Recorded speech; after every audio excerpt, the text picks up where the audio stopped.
Morning बच्चों, आज हम डिस्कस करेंगे कंडक्टर इलेक्ट्रोकेमिस्ट्री यूनिट से। और इसके अंदर जो टॉपिक हम कवर करेंगे वो आपका रेजिस्टेंस, कंडक्टेंस और स्पेसिफिक रेजिस्टेंस, जिसको हम किससे लिखते हैं, रो से, ठीक है। और स्पेसिफिक कंडक्टेंस और लैम्डा एम बोलते हैं इसको, लैम्डा एम। और ये हो गया मोलर कंडक्टेंस और ये हो गया इक्विवेलेंट कंडक्टेंस। क्लियर? इनके बारे में डिस्कस करना, ओम्स लॉ भी हमें यहाँ पे डिस्कस करना है और साथ में इनका यूनिट डिस्कस करना है। बहुत इंपोर्टेंट टॉपिक है, छोटा छोटा टॉपिक है, ठीक है। उससे पहले मैं आपसे कुछ कंडक्टर्स के बारे में पूछ रहा हूँ।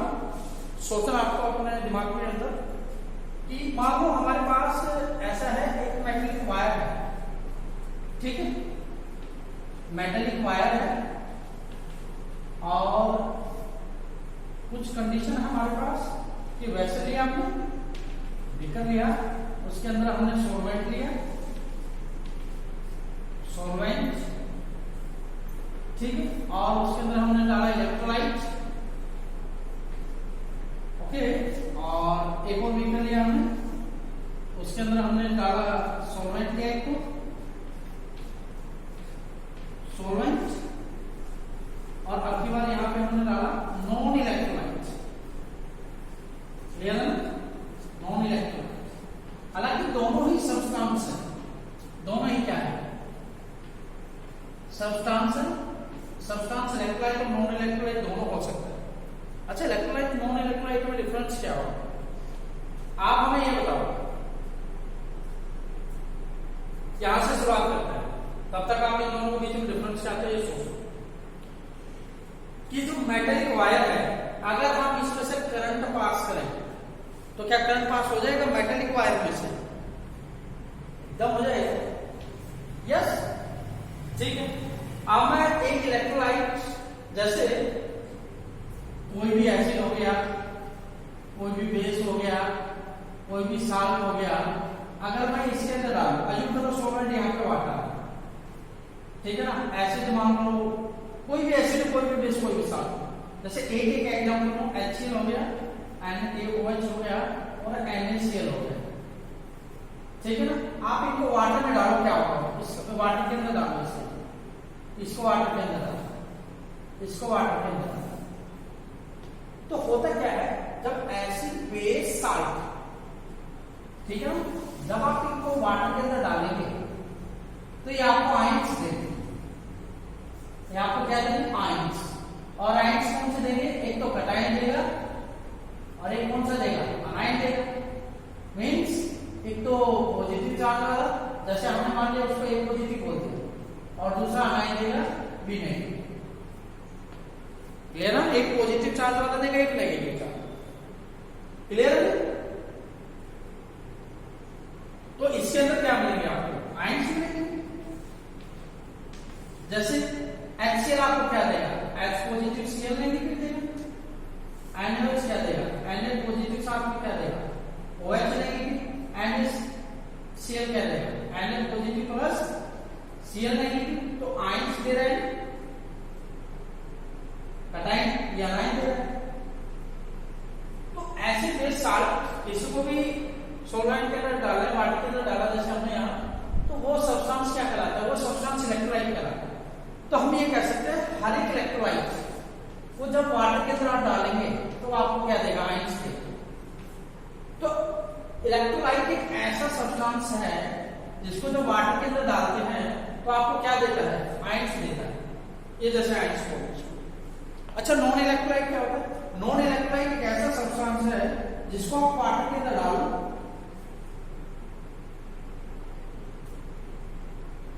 तो क्या वो आयंस देगा, आयंस नहीं देगा, नो आयंस फॉर्म, कोई आयंस फॉर्म, क्लियर है। जैसे यूरिया, सुक्रोज, शुगर, ठीक है ना, और ग्लूकोज,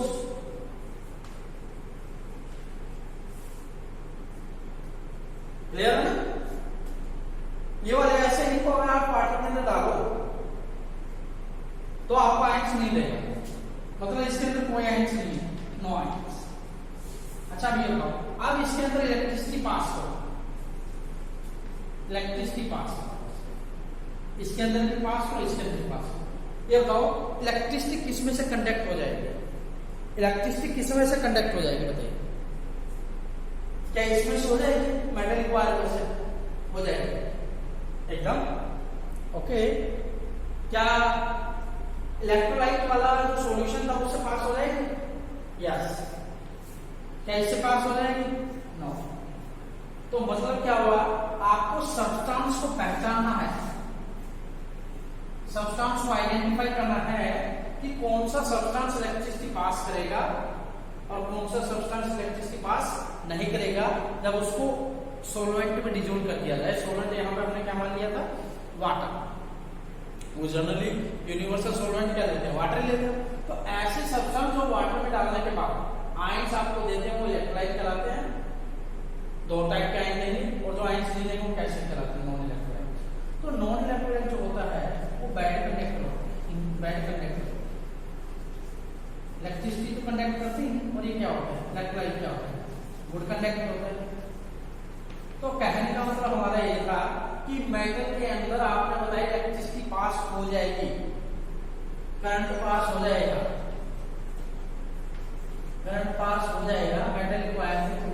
तो हमें ये बताओ करंट कैरियर, करंट कैरियर कौन है यहाँ पे इस मेटल वायर के अंदर? करंट को ले जाने वाला कौन है? करंट को ले जाने वाला कौन है? इलेक्ट्रॉन। और इसके अंदर करंट को ले जाने वाले कौन है? इसके अंदर ये तो बैड कंडक्टर है, ये गुड कंडक्टर है। इसके अंदर आयंस का फॉर्मेशन हुआ ना, और यही आयंस क्या होते हैं? यही आयंस क्या होते हैं? करंट कैरियर होते हैं। यही आयंस क्या होते हैं? Current career. तो पॉइंट क्या है? कंडक्टर। कंडक्टर क्या होता है? कंडक्टर ऐसा मटेरियल है या ऐसा लिक्विड सॉल्यूशन है जिसमें से जब इलेक्ट्रिसिटी पास की जाती है तो करंट क्या हो जाता है? पास हो जाता है। हाँ, करंट कैरियर अलग अलग होते हैं। करंट कैरियर कौन कौन होते हैं? अलग अलग। अब करंट कैरियर कौन कौन हो सकते हैं? या तो इलेक्ट्रॉन्स हो सकता है या फिर क्या हो सकता है? आयंस हो सकता है। तो इन्हीं की बेस पे दो हिस्सों में इसको डिवाइड कर दिया गया कंडक्टर। यहां पे अगर देखा जाए कंडक्टर को दो हिस्सों में डिवाइड कर दिया। कौन कौन भाई? एक तो इलेक्ट्रॉन्स। कंडक्टर में सबसे बड़ा रोल किसका होता है? करंट कैरियर का, ठीक है ना। अब करंट कैरियर यहां पर कौन हो सकता है? इलेक्ट्रॉन्स। और यहां पर कौन हो सकते हैं? आयंस। तो इन्हीं के बेस पे दो टाइप का बताया गया है। कौन कौन? जब करंट कैरियर आपके इलेक्ट्रॉन्स हो तो उसको बोलते हैं इलेक्ट्रॉनिक कंडक्टर। और जब करंट कैरियर आपके आयंस होते हैं, और ये जनरली आपको क्या मिलेगा? सॉल्यूशन के अंदर वहां पे इलेक्ट्रोलाइट जरूर प्रेजेंट होगा। कौन प्रेजेंट होगा? इलेक्ट्रोलाइट। इलेक्ट्रोलिटिक कंडक्टर भी बोलते हैं उसको हम, ठीक है ना। क्योंकि इलेक्ट्रोलिटिक कंडक्टर क्यों बोला? क्योंकि जो इलेक्ट्रोलाइट्स है उसका क्या हुआ? डिकम्पोजिशन हुआ ना उसका। अभी हम डिफरेंशिएट भी पढ़ेंगे, उसका क्या हुआ? डिकम्पोजिशन भी। क्लियर है ना। इलेक्ट्रोलाइट की वजह से हमने क्या बोला? Electrolytic conductor. और इनको इलेक्ट्रॉनिक कंडक्टर भी बोलते हैं क्योंकि करंट कैरियर कौन होता है? इलेक्ट्रॉन्स होता है, ठीक है ना। ओके। और ये जनरली कहां देखने को मिलता है आपको? मेटल के अंदर। कहां? मेटल के अंदर। इसलिए इनको क्या कहते हैं? Metallic conductor. इसलिए इनको क्या कहा जाता है? क्या कहा जाता है? इसलिए इनको मेटालिक कंडक्टर कहा जाता है। तो नेक्स्ट हमारा जो टॉपिक है क्या है कि इलेक्ट्रॉनिक कंडक्टर या मेटालिक कंडक्टर जो भी है आपका, उसको इलेक्ट्रोलिटिक कंडक्टर के साथ कंपेयर करना कि दोनों में बेसिकली क्या क्या खास पॉइंट है, दोनों में कॉमन पॉइंट्स हम डिस्कस करेंगे और दोनों के डिफरेंसेस भी हम डिस्कस करने वाले हैं। क्लियर है। तो अब देखिए, अब हम देखते हैं मेटालिक कंडक्टर, ठीक है ना। Metallic conductor. और यहां पे कौन होता है? इलेक्ट्रोलिटिक कंडक्टर, ठीक है ना। तो तो देखिए मेटेलिक कंडक्टर के कुछ पॉइंट हम डिस्कस करें। मेटेलिक कंडक्टर के अंदर क्या होता है? इन मेटेलिक कंडक्टर करंट कैरियर कौन होता है? पहला पॉइंट ये है, करंट कैरियर कौन होता है? इलेक्ट्रॉन्स। मींस दो गुड कंडक्टर है, ये भी गुड कंडक्टर है, इसमें इलेक्ट्रॉन्स इसमें करंट किसकी वजह से पास होता है? इलेक्ट्रॉन प्रेजेंट होने की वजह से पास होता है। क्लियर है ना? ओके। अब सेकंड पॉइंट हमें ये बताइए कि मेटेलिक कंडक्टर जो होता है, मेटेलिक कंडक्टर जो है उसमें स्टेरिक हिंड्रेंस मींस करंट को अपोज करने वाले कौन होते हैं? रेजिस्टेंस ऑफर कौन करते हैं? अपोज ऑफ करंट जब होता है, अपोज ऑफ करंट, ठीक है ना? अपोज ऑफ करंट कौन सा स्पीसीज होता है? अपोज ऑफ करंट कौन सा स्पीसीज होता है? बताइए कौन सा स्पीसीज करता है अपोज ऑफ करंट? कौन करता है? Positive charge kernels, positive charge kernels. Clear है ना? ओके। और हमें ये बताइए कि जब मेटेलिक कंडक्टर के अंदर क्या कोई किसी प्रकार का केमिकल डिकम्पोजिशन होता है?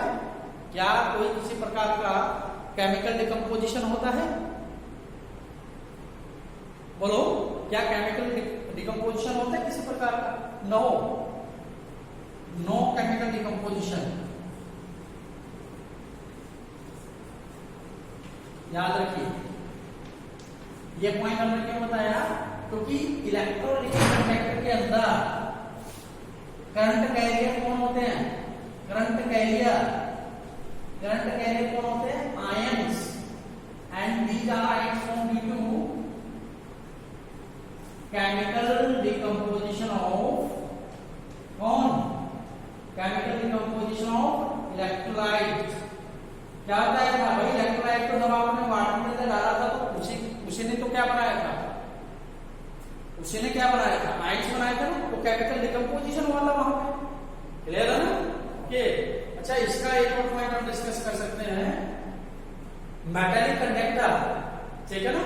मेटेलिक कंडक्टर आपने सोलिड स्टेट के अंदर भी पढ़ा था, जिसको मेटेलिक सोलिड के नाम से जानते हैं। क्रिस्टलाइन सोलिड 4 टाइप के होता है, सेम उसी की बात कर रहे हैं। क्लियर है ना? ओके। देखिए, जब टेम्परेचर बढ़ाया जाता है तो इसकी कंडक्टेंस पे क्या इफेक्ट होता है? मेटल के रोड पे कंडक्टेंस, मेटेलिक रोड है जो, उसकी कंडक्टेंस पे कैसे इफेक्ट होता है? जब टेम्परेचर आप बढ़ाएंगे तो इसका जो कंडक्टेंस है वो क्या हो जाएगा? डिक्रीज हो जाएगा। डिक्रीज क्यों हो जाएगा? क्योंकि वहां पे कौन प्रेजेंट है? Positive charge kernels. और ये क्या करते हैं?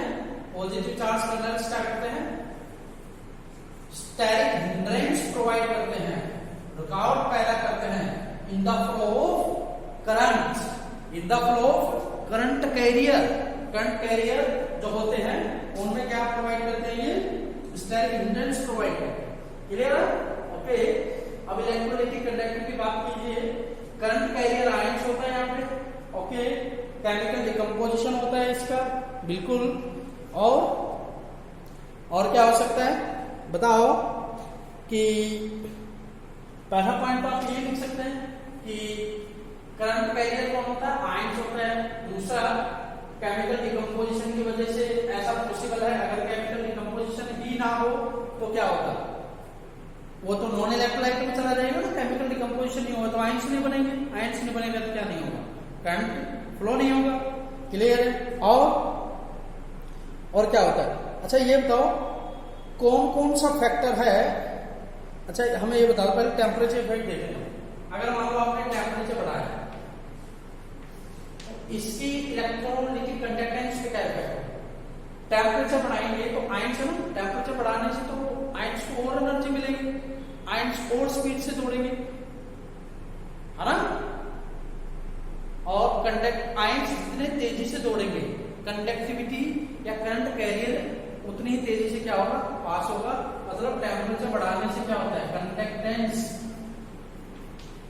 क्या होती है, बढ़ती है, लेकिन यहाँ पे क्या होती है, डिक्रीज होती है। यहाँ पे क्या होती है, डिक्रीज होती है। अब कुछ खास पॉइंट है क्या, फैक्टर अफेक्टिंग, देखिए factor affecting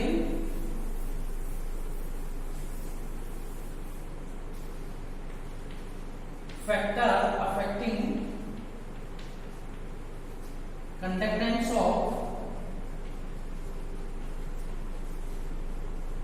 electrolytic conductance। Electrolytic जो कंडक्टर होंगे, कंडक्टेंस को कौन कौन चीज अफेक्ट कर सकती है। देखिए हमने क्या बताया था, एक बीकर लिया था, सॉल्वेंट लिया था, उसके अंदर क्या लिया था, सॉल्वेंट, और इसके अंदर क्या डाला, इलेक्ट्रोलाइट। क्लियर है। तो सबसे पहला क्या है, सबसे पहला वो तो इलेक्ट्रोलाइट पे डिपेंड करता है। सबसे पहला आता है नेचर ऑफ इलेक्ट्रोलाइट। सबसे पहले किस पे आता है, नेचर ऑफ इलेक्ट्रोलाइट, कि इलेक्ट्रोलाइट आपका किसका है, ठीक है ना। दूसरा भी आता है कि भाई आपने इलेक्ट्रोलाइट को डाल दिया, उसका नेचर चेक किया, फिर डालने के बाद आयंस का फॉर्मेशन होगा, तो फिर दूसरा फैक्टर आता है साइज ऑफ आयन, कि आयंस बने तो उनका साइज कौन सा। क्लियर है। थर्ड पॉइंट, अच्छा सॉल्वेंट पर डिपेंड करता है, nature of solvent, nature of solvent, nature of solvent की सॉल्वेंट का नेचर कैसा है, ओके। और इसकी जो उसकी विस्कोसिटी पे भी डिपेंड करता है, सॉल्वेंट की विस्कोसिटी। विस्कोसिटी का मतलब क्या होता है, tendency to flow of any liquid, वो आपका क्या कराता है, विस्कोसिटी कराता है, ठीक है ना। और कंसंट्रेशन ऑफ सॉल्यूशन भी अफेक्ट करता है इसको, तो काफी फैक्टर। जैसे मैं यहाँ पे डिस्कस करूँ नेचर ऑफ इलेक्ट्रोलाइट, देखो इलेक्ट्रोलाइट की बात क्या होती है, nature of electrolyte means electrolytes भी दो प्रकार के होते हैं, स्ट्रॉन्ग इलेक्ट्रोलाइट और कौन सा होता है, वीक इलेक्ट्रोलाइट। स्ट्रॉन्ग होता है जिसको वाटर के अंदर आप डालो तो 100% डिसोसिएट हो जाए, तो 100% डिसोसिएट होगा तो आयंस भी क्या बनेंगे, आयंस भी क्या बनेंगे, ज्यादा आयंस ज्यादा बनेंगे। तो देखो कंडक्टेंस किन चीजों पर डिपेंड करती है, कंडक्टेंस किन चीजों पर डिपेंड करती है, कंडक्टेंस एक तो नंबर ऑफ आयंस पे, ठीक है ना, और किस पे, स्पीड ऑफ आयंस पे, क्योंकि करंट कैरियर कौन होते हैं, आयंस, तो नंबर ऑफ आयंस पे डिपेंड करती है, स्पीड ऑफ आयंस पे डिपेंड करती है, और साइज ऑफ आयंस पे डिपेंड करती है। सभी सारे फैक्टर हैं आयंस के रेस्पेक्ट में, सभी फैक्टर हैं। क्लियर है। और वीक इलेक्ट्रोलाइट क्या होता है, वीक इलेक्ट्रोलाइट, वीक इलेक्ट्रोलाइट क्या होता है, जिसको वाटर के अंदर डिसॉल्व करो और डिसोसिएशन बहुत कम हो, लेस डिसोसिएशन, ठीक है ना, या less ions form, less ions form करेगा, आयंस कम फॉर्म करेगा तो क्या होगा, बैड कंडक्टर हो जाएगा, ठीक है ना। कुछ एग्जांपल की बात करें स्ट्रॉन्ग इलेक्ट्रोलाइट में, तो स्ट्रॉन्ग एसिड जितने भी होते हैं, स्ट्रॉन्ग एसिड जितने भी होते हैं वो सब स्ट्रॉन्ग इलेक्ट्रोलाइट में चला जाएगा, और जो वीक एसिड होते हैं वो सब वीक एसिड होते हैं, वीक बेस होते हैं, वो किसमें चला जाएगा आपका, वीक इलेक्ट्रोलाइट्स में, ठीक है ना। जैसे बात करें हम भाई एसिटिक एसिड हो गया, आपका अमोनियम हाइड्रोक्साइड हो गया, क्लियर है, ये सारे वीक इलेक्ट्रोलाइट में चले जाएंगे। स्ट्रॉन्ग इलेक्ट्रोलाइट की बात करें तो NaOH हो गया, H2SO4 हो गया, HNO3 हो गया, क्लियर है, ओके। और नेचर ऑफ सॉल्वेंट की बात करें तो सॉल्वेंट का नेचर कैसा है, सॉल्वेंट का नेचर देखो इलेक्ट्रोलाइट्स है, आपको एक बात तो पता है ना, क्या चीज, कि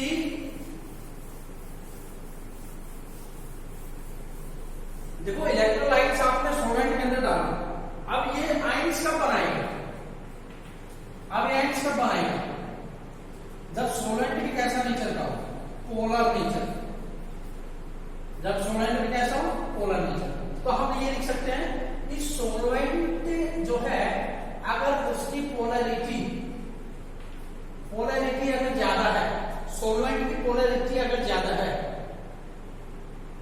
तो इलेक्ट्रोलाइट्स जो है वो आयंस भी ज्यादा बनाएगा, आयंस क्या बनाएगा, ज्यादा फॉर्म करेगा, तो भी उसके कंडक्टेंस ज्यादा, क्योंकि कंडक्टेंस नंबर ऑफ आयंस पे डिपेंड करती है, ओके। विस्कोसिटी का मतलब है कि सॉल्वेंट की स्पीड से फ्लो कर रहा है, स्पीड ऑफ सॉल्वेंट, ठीक है ना, वो विस्कोसिटी कहलाता है।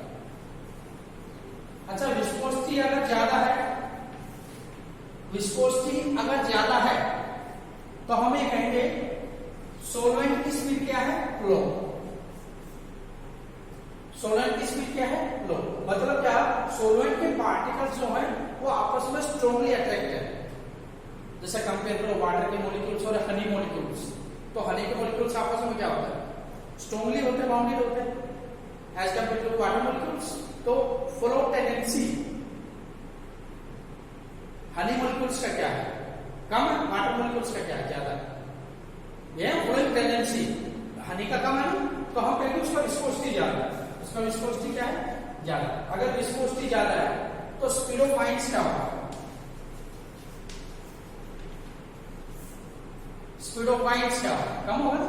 स्पीड ऑफ आयंस क्या होगा, कम होगा। क्लियर है ना। तो कंडक्टेंस भी क्या हो जाएगी, कंडक्टेंस भी क्या हो जाएगी, कंडक्टेंस भी क्या हो जाएगी, लो हो जाएगी। क्लियर है, ओके। अब साइज ऑफ आयंस वाला फैक्टर देखो, जनरली कहा जाता है क्या कि आयंस का साइज, आयन का जो साइज है वो बड़ा मायने रखता है। छोटा साइज का जो आयन होता है वो तेजी से मूव कर पाता है, तो उसकी कंडक्टिविटी क्या होगी, ज्यादा। लेकिन वो तब है जब वो वाटर में डिजोल्व नहीं होता। वाटर में डिजोल्व होने के बाद इसका रिवर्स हो जाता है। क्लियर है ना, क्योंकि उसकी सोल्वेशन पावर क्या हो जाती है, ज्यादा हो जाती है। क्लियर है ना। अच्छा, कंसंट्रेशन ऑफ सॉल्यूशन, ये भी काफी इफेक्ट करता है उसको। ये कुछ पॉइंट है हमारे जो कंपेयर किया हमने किस किस के बीच में, मेटालिक कंडक्टर और इलेक्ट्रोलाइटिक कंडक्टर के बीच में। क्लियर है।